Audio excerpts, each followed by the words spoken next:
Hello दोस्तों। तो चलिए 24 जुलाई का करंट अफेयर्स देखेंगे। ये सीरीज बीच में रुक गई थी, उसको मैंने फिर से कंटिन्यू किया है। इसका आपको पीडीएफ फ्री में मेरे टेलीग्राम चैनल पे मिल जाएगा। ये उत्कर्ष क्लासेस का हैंड रिटेन नोट्स है। ये आपको मेरे फ्री टेलीग्राम चैनल पर लिंक आपको मेरे चैनल के डिस्क्रिप्शन में मिल जाएगा, वहाँ से ज्वाइन कर सकते हैं। आज आपको साउंड की समस्या हो सकती है, बाहर की आवाज़ आएगी, क्योंकि मैं ऐसे जगह पर हूँ जहाँ पे अभी मतलब बहुत ज़्यादा गाड़ियाँ चलती है। तो चलिए शुरू करते हैं। पहला क्वेश्चन है, हाल ही में अ, यूएसए ने किस अरब देश के साथ शांतिपूर्ण न्यूक्लियर कोऑपरेशन एग्रीमेंट किया? तो ये सऊदी अरब के साथ किया है। अमेरिका और सऊदी अरब ने खाड़ी देशों में यूरेनियम 235 का उपयोग करके शांतिपूर्ण असैन्य संवर्धन यानी कि यूरेनियम का शांतिपूर्ण उपयोग के लिए न्यूक्लियर कोऑपरेशन डील किया, ठीक है। इसके द्वारा जो है देखो, न्यूक्लियर जो ये यूरेनियम है, इससे 2 काम किए जाते हैं। 2 काम में एक जो है बिजली उत्पादन किया जाता है, तो और दूसरा जो है दूसरा क्या किया जाता है, पहले तो बिजली उत्पादन, दूसरा जो है परमाणु हथियार बनाए थे। लेकिन इसमें बिजली उत्पादन के लिए इसका उपयोग करने के लिए एग्रीमेंट हुआ है। यही एग्रीमेंट 2008 में भारत के साथ अमेरिका ने किया था। उस एग्रीमेंट का नाम था 123 एग्रीमेंट, जो तत्कालीन पीएम डॉक्टर मनमोहन सिंह ने किया था अमेरिका के साथ, ठीक है। तो ये टोटल ये पहला क्वेश्चन का इन्फॉर्मेशन था। नेक्स्ट क्वेश्चन की बात करें। नेक्स्ट क्वेश्चन में, हाल ही में नीति आयोग के मुख्य कार्यकारी सीईओ किसे नियुक्त किया गया? तो ये नीति आयोग के मुख्य कार्यकारी सीईओ नियुक्त किया गया आईएस अनुराग जैन को। आईएस अनुराग जैन, ये नीति आयोग की बात करें तो 1 जनवरी 2015 को ये योजना आयोग का स्थान लिया था। नीति आयोग के अध्यक्ष पीएम होते हैं। हमारे देश के पीएम कौन है? नरेंद्र मोदी।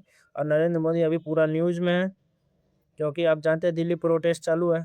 वह खैर उस पे बात करेंगे। उपाध्यक्ष कौन है? अशोक अशोक लाहिड़ी। यह किसके स्थान पे आए थे? सुमन बेरी के स्थान पे आए थे अशोक लाहिड़ी। नए सीईओ कौन है? अनुराग जैन। ये 1989 के आईएएस। किसके स्थान पे ये आए? निधि छिब्बर के स्थान पे। पहले ये नीति आयोग के जो कार्यकारी अध्यक्ष हैं, ये निधि छिब्बर थे, उसके स्थान पर अनुराग जैन आए, जो कि एक आईएएस अधिकारी 1989 के बैच के हैं। अ, नीति आयोग के कुछ पहल भी हैं और इसके 5 पूर्णकालिक मेंबर का नाम भी जानेंगे। जैसे राजीव गौबा, केबी राजू, गोवर्धन दास, श्रीनिवास, अभय कनकदिकर, ठीक है। प्रमुख पहल की बात करें तो 2 प्रमुख पहल हैं नीति आयोग के। एक है अटल इनोवेशन मिशन एआईएम, और एक है आकांक्षी जिला कार्यक्रम। आकांक्षी जिला कार्यक्रम के बारे में बात करें तो ये उस जिला के लिए चलाया गया था जो मतलब पिछड़े हैं, उसका जो है कैसे उत्थान किया जाए, उसके लिए आकांक्षी जिला कार्यक्रम चलाया गया था। ये नीति आयोग के कुछ पहल थे। नेक्स्ट क्वेश्चन की बात करें। भारी उद्योग मंत्रालय की पीएलआई ऑटो स्कीम के तहत किस राज्य ने 66 मैन्युफैक्चरिंग यूनिट्स के साथ शीर्ष स्थान हासिल किया है? तो भारी उद्योग मंत्रालय पीएलआई ऑटो स्कीम, इस स्कीम के तहत जो है महाराष्ट्र ने शीर्ष स्थान हासिल किया है। तो भारी उद्योग मंत्रालय के मंत्री कौन है? एच डी कुमार स्वामी, ठीक है। एच डी कुमार स्वामी ने पीएलआई योजना के तहत जो है मंजूरी कुल 235 यूनिट्स में से 66 यूनिट के साथ महाराष्ट्र देश के शीर्ष स्थान पर है, ठीक है। महाराष्ट्र ने 66 मैन्युफैक्चरिंग यूनिट्स के साथ ये देश के शीर्ष स्थान पर आ गए, ठीक है। वर्तमान में महाराष्ट्र के मुख्यमंत्री जो है एक नाथ शिंदे है, उप मुख्यमंत्री देवेंद्र फडणवीस है और सुमित्रा पवार। आप जानते हैं उप मुख्यमंत्री 2 हैं महाराष्ट्र में, एक देवेंद्र फडणवीस, एक सुमित्रा पवार।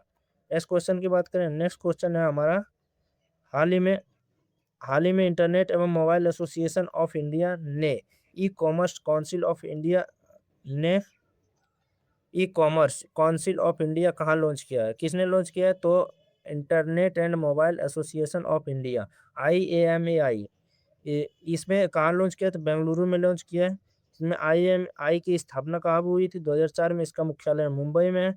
इन्होंने बेंगलुरु में e commerce counselling of India का लॉन्च किया है। इसका उद्देश्य क्या है? अमेज़न, फ्लिपकार्ट, मीशो, रैपिडो जैसी कंपनियों और सेवाओं को पारदर्शिता और सप्लाई चेन को मजबूत करना, इसे और भी मोटिवेट करना काम करने के लिए।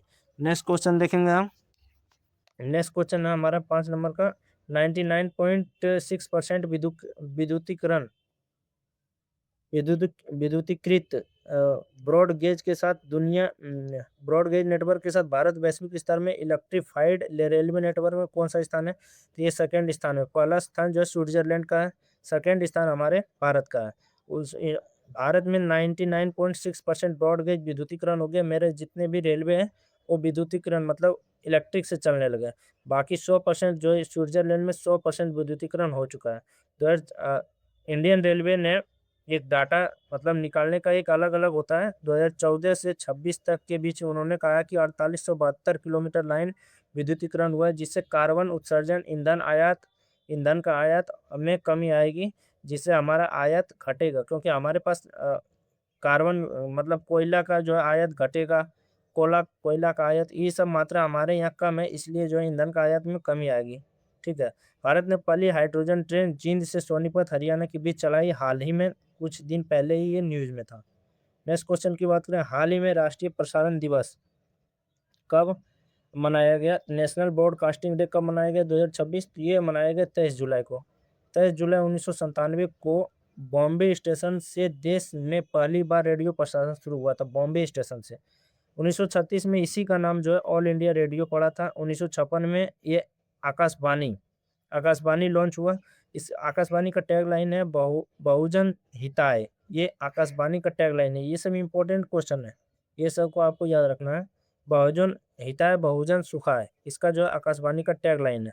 आकाशवाणी की ही एक प्रसिद्ध शाखा थी। 1997 में प्रसिद्ध विविध भारती कार्यक्रम शुरू किया गया। अभी जो है अभी ऑल इंडिया रेडियो और दूरदर्शन भारती प्रसार भारती के अंतर्गत आता है अभी। ये प्रसार भारती के अंतर्गत आता है। ठीक है। नेक्स्ट क्वेश्चन की बात करें। नेक्स्ट क्वेश्चन है हमारा 7 नंबर का है। हाल ही एक सेकंड, हाँ ठीक है। हाल ही में आयुष आहार से प्रेरित स्वास्थ्य खान-पान की आदतों को बढ़ावा देने के लिए प्राकृतिक कैफ़े का शुभारंभ किसने किया है? तो इसको नई दिल्ली में आयुष भवन में किसने शुभारंभ किया है? तो आयुष राज्य मंत्री प्रताप राव राव जाधव ने किया है। नई न्यू दिल्ली के आयुष भवन में इसको शुरू किया है। इसका उद्देश्य क्या है? लोगों में संतुलित आयुष आहार और स्वस्थ खान-पान को बढ़ावा देना। मतलब ये जो है स्वस्थ खान-पान जो है ज़्यादा तेल रहित ये सब वगैरह से दूर रखना। वैसे अभी जानते हैं मोमोज़, ये बिरयानी ये सब क्या है आपके शरीर को ही खराब कर रहा है। उसी को मतलब उसको सुधारना यही इसका उद्देश्य है। आयुष का फुल फॉर्म की बात करें आयुर्वेद, योग, यूनानी, सिद्ध सिद्ध होम्योपैथी ये इसका फुल फॉर्म होता है। नेक्स्ट क्वेश्चन की बात करें हाल ही में वैज्ञानिक तरीके से खाद्यान्न बंद करने और उसे पुनः उपयोग के तरीके पर भारत की पहली रिपोर्ट आरओ किसने जारी किया? तो इसको कोयला मंत्रालय ने जारी किया जिसके मंत्री हैं जी किशन रेड्डी। ठीक है। कोयला मंत्रालय के मंत्री जी किशन रेड्डी है। कोयला मंत्रालय ने भारत की पहली साइंटिफिक माइनिंग क्लोजर वार्षिक रिपोर्ट आरओ जारी किया है। इसका उद्देश्य क्या है ना पता है कि कोयला खदान का पहले तो कोयला निकाल लेंगे तो उसको साइंटिफिक तरीके से कैसे बंद करना है ताकि उसको पुनः उपयोग के लिए पुनः भूमि के उपयोग के लिए लाया जा सके। ये इसका उद्देश्य है। नेक्स्ट क्वेश्चन है 9 नंबर का हाल ही में तीनों सेनाओं के किस महिला सेलिंग अभियान ने दुनिया का चक्कर लगाकर इतिहास रचा है? तो इस समुद्री प्रदक्षिणा अभियान जहाज के तहत जो है समुद्री प्रदक्षिणा अभियान के तहत इसने जो है जहाज कौन सा उपयोग किया था? त्रिवेणी जहाज को उपयोग किया। इसमें जो है राजनाथ सिंह ने समुद्री प्रदक्षिणा दल को मुंबई में वीडियो कॉन्फ्रेंसिंग के माध्यम से स्वागत किया था, वेलकम किया था। इसमें तीनों सेनाओं की 15 महिला शामिल थी और ये 15 महिलाओं ने 314 दिनों में 22,500 नॉटिकल मील की दूरी तय की और 4 महासागरों का परिक्रमा इसने किया था। इसका जो नेतृत्व किया था वो किए थे लेफ्टिनेंट कर्नल अनुजा वरुणकर ने इसको क्या किया था? इसको नेतृत्व किया था इन्होंने और इसने ही इसका नेतृत्व किया था। मुंबई में इसको राजनाथ सिंह ने इसका स्वागत किया था महिला सेलिंग। ये पहली बार ऐसा हुआ है ये हमारे भारत में। ठीक है। नेक्स्ट क्वेश्चन की बात करें। नेक्स्ट क्वेश्चन है हमारा हाल ही में एमएमए एशियाई कुश्ती चैंपियनशिप का खिताब किसने खिताब जीतने वाले पहले भारतीय कौन बने हैं? वो संग्राम सिंह बने हैं और इसने हराया सुन के आपका दिल को सुकून मिला। इसने पाकिस्तान के मोहम्मद आबिद अली को मात्र 1 मिनट 20 सेकंड में हराकर यह खिताब जीत लिया था। ये जो MMA एशियाई कुश्ती रेसलिंग कुश्ती जो रेसलिंग चैंपियनशिप जो हुआ था, यह मलेशिया में आयोजित हुआ। MMA एशियाई कुश्ती चैंपियनशिप में संग्राम सिंह ने पाकिस्तान को आबिद अली को मात्र 1 मिनट 20 सेकंड में हराकर खिताब जीत लिया। खेल की जगत से बात करें तो एक नेक्स्ट इंफॉर्मेशन है, कल ही जो मलेशिया और जिम्बाब्वे और इंडिया के बीच T20 हुआ था, उसमें पहला गेंद उसने डेब्यू हुआ था किसका, मयंक यादव का, क्रिकेटर है मयंक यादव का। उन्होंने पहली बॉल में ही विकेट ले लिया, पहली बॉल में ही विकेट ले लिया, और ऐसा करने वाले ये तीसरे बॉलर बन गया। पहले बॉलर जो थे वो तो पहले बॉलर जो थे वो थे हार्दिक पांड्या, दूसरे हार्दिक पांड्या थे, ठीक है, और दूसरे जो थे अर्शदीप सिंह थे, और तीसरे हो गया मयंक यादव।